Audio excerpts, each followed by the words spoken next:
বন্ধুরা, আজকে নিয়ে চলে এসেছি রুই মাছের ঝাল করে দেখাবো আপনাদের। দেখুন, নুন দিয়ে দিলাম, হলুদ, একটু সামান্য লঙ্কার গুঁড়ো দিয়ে মাছটাকে ভালো করে মেখে নেবো।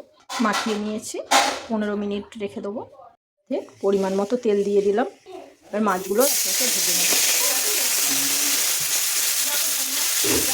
মাছগুলো উল্টে নেব। মাছগুলো ভাজা কমপ্লিট। এবার মশলাটা রেডি করে নেব। পেঁয়াজ, রসুন, টমেটো, শুকনো লঙ্কা। মশলা রেডি। ওই কড়ার মধ্যেই পরিমাণ মতো তেল দিয়ে দেবো। পোস্ত ফোড়নে দেবো। এবার মশলাটা দেবো। পরিমাণ মতো নুন, হলুদ,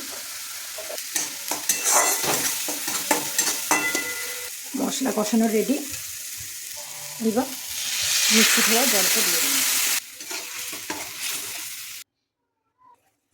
এবার মাছগুলো দিয়ে দেবো। রুই মাছের ঝাল রেডি। বন্ধুরা, আপনারা এইভাবে করে দেখবেন, খুবই সুন্দর খেতে হবে। আমার রান্না যদি আপনাদের ভালো লাগে, অবশ্যই লাইক, কমেন্ট, শেয়ার করে দেবেন আর সাবস্ক্রাইব করবেন কিন্তু।